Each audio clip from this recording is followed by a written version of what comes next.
Who wants to be the next Italian wine ambassador? Join an exclusive network of 400 Italian wine ambassadors across 48 countries. Vinitaly International Academy is coming to Chicago on October 19th to 21st, and to Almaty, Kazakhstan from November 16th to 18th. Don't miss out. Register now at vinitaly.com.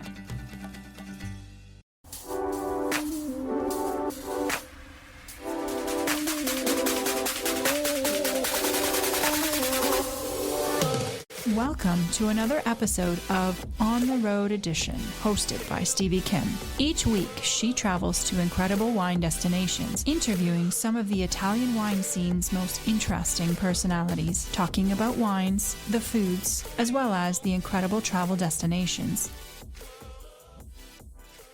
Hello, my name's Stevie Kim, and welcome back to our journey, our discovery journey into Barbera D'Asti and Monferrato wines. Today, we're here at the historic winery. It's called Coppo, and I'm here with the principal.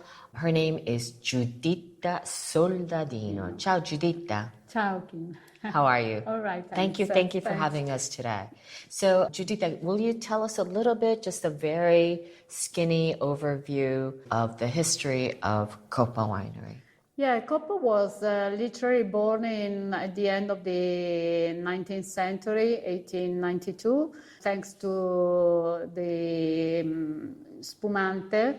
Then in the following years, Coppo has been discovering also vineyards of Barbera, close to this area, Castelnuovo Calcea, Agliano area, where we have a huge part of our vineyards producing Barbera D'Asti and Barbera Nizza. So where is Coppo located for our audience? Yeah, Can you explain? Coppo is in Canelli and is in the city center of Canelli, because in the past you had to be close to the city center because of logistics. There were no trucks.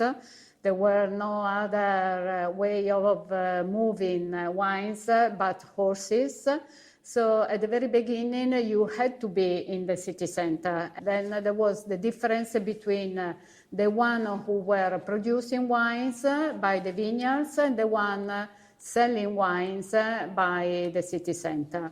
Then in the years, these things have been changed, and now we take care of almost 85 hectares of vineyards around Canelli and Monferrato area, including Langhe with Barolo and Barbaresco. And then we have also this beautiful underground cathedral, which are part of UNESCO heritage. So, Coppo was founded about 130 years ago originally. Yeah. Of course, in Canelli, province of Asti, so famous for the bubbles, if you will. But today we're going to be focusing on Barbera. On Barbera, okay. Yeah. So can you give me a summary of how many labels you have and how significant is the Barbera in your entire portfolio? Yeah. Let's say in this area, Coppo was born with the bubbles, the first one in this area, producing bubbles, but starting also investing in Barbera. Actually, we have 6 labels where we've been working in the years. So we have high-end labels with 2 cru, so Brick del Marchese and Pontiselli, then Pomo Rosso, which is our iconic Nizza, and then the Avocata, which is our Barbera D'Asti, together with the Camp de Russe. Then il Pomo Rosso, it's this year, it's 40 years that we produce it. It's our iconic Nizza, Barbera Nizza, and is really well known and well appreciated worldwide. Okay, so before we taste the wines, give us a tour of your underground cathedral. So at the beginning, you can see that this, where we are staying now, it's really the main street where used to be Canelli and the Canelli Winery, because in the past, since you had to go through, let's say, the main road for logistic, Then we can discover this huge tunnel gallery, which was the only thing that it's really nice to see it, but you have to think that it has been digged by hand. And so it's a huge work that was made. Also the second gallery with the Infernote. The Infernote was actually in the past was the real canteen inside the winery, and where we keep our big, let's say, library of old bottle vintages. And then the last part of our discovery is this building that was used to produce silk in the past. And then the new side of the canteen with this huge wall that we've been discovering while during the refurbishing. Okay, and the wall is where there's the stratification of geology illustrated for literally millions of years. Is that correct? Yeah, because as far as when we discover, we call the geologist, and he's been telling us that is very important also for them to have this wall, a big wall that is really giving us an idea of millions from 13 million years ago to up to 6 millions. The different stratification of the terroir we have underneath the vineyards. Our storytelling about our terroir and what we find under the vineyards, we can really show how the territory during millions of years has been building up the stratification. Yeah, it's absolutely fascinating. Giuditta, we have 3 wines in front of us, but before we go into the tasting, there's a little personal story to share with our audience, if you don't mind. I know that your husband recently purchased this huge investment in terms of the winery Coppo, the historic winery, and then he passed recently. And you are now the widow who's taking over and continuing his mission. The mission is even better, yes. And tell me a little bit about this mission, the vision that you have in terms of reviving in a sustainable way the entire structure. Yeah, let's say that the first, this acquisition was very recent. It was almost 2 years ago. And so we started looking at refurbishing the canteen in 2022. So the first thing, the main, let's say, mission and the vision we had when we first came here was to really look for the history of this canteen that was not really emphasized. And so we wanted to let the people visit this canteen and see what in the past, other people were able to do by hand, and also looking at the production of the wines that were the history of this canteen. So we have been working in a sustainable, let's say, environment for the canteen, which it's we don't have any machinery to keep them cool, since everything is natural, which is the best way to keep wines. But also everything we've been, let's say, looking at and working. We've been also using the old stones without destroying anything, but keeping the same and cleaning them and reusing them, which is longer.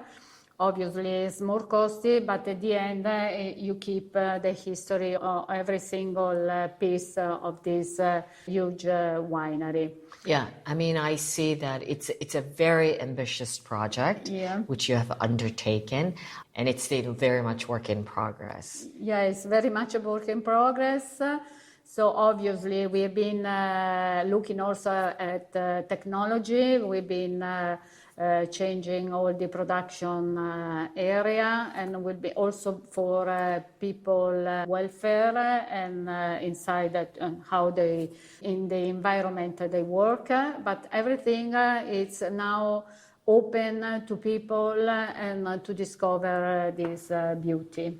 Okay, so let's quickly go through the wines today. Of course, you have 40 labels, but today we're going to be going through 3 wines. One is a Chardonnay, and then 2 Barbera D'Asti.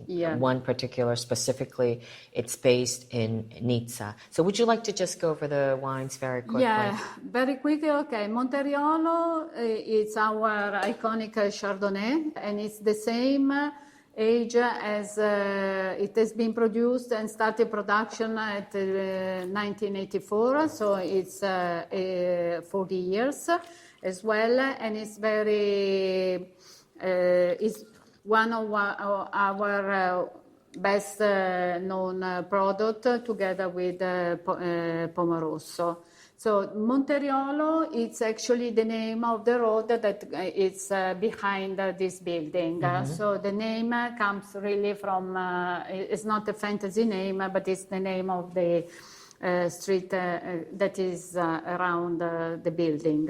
The second one is... why is it called L'Avvocato, which means, of course, lawyer? Why is it called L'Avvocato? It's called L'Avvocato because in the past, the owner of this vineyard was a very typical Piedmontese woman, very strong character, and she was not a lawyer, but she was taking care of everybody, and everybody was going to her to get advice. So they were telling, go to L'Avvocato, no? Like saying, go to her, that she's always a solution. So the vineyard was belonging to her, so the name on the label is dedicated to her. I think it should be called Giuditta. Giuditta. Just instead of avocado, Giuditta. Giuditta, okay. Yes. And then, of course, the last wine. Last one is Pomoroso. Yes. And it's your signature wine. It's our signature wine. Pomoroso, also it's a Nizza. And it comes from, let's say, the blend of our best cru in this area. So it's the top of the cru that are in this iconic bottle. Pomoroso, the name is because, let's say, pomo in Piemontese is like apple, and then red apple, because there were a lot of trees of these red apples.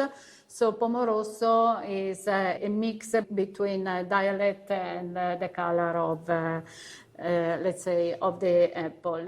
All our labels, sincerely speaking, we don't have fantasy name. They belong to the territory. So there are some significance of the territory. Yes. Well, unfortunately, we don't have much time, and so I'm going to close here. But Giuditta, just from woman to woman, I think you're doing an incredible job. And very nice to meet you. Thank you. Hopefully, good luck with everything that you do. Okay. And hope to come back very soon when you're finished with everything. Thanks a lot. Okay, chin chin. Chin chin. Thanks. And that's a wrap from Coppo Winery. Listen to the Italian Wine Podcast wherever you get your podcasts. We're on SoundCloud, Apple Podcasts, Spotify, Himalaya FM, and more. Don't forget to subscribe and rate the show. If you enjoy listening, please consider donating through ItalianWinePodcast.com. Any amount helps cover equipment, production, and publication costs. Until next time, chin chin.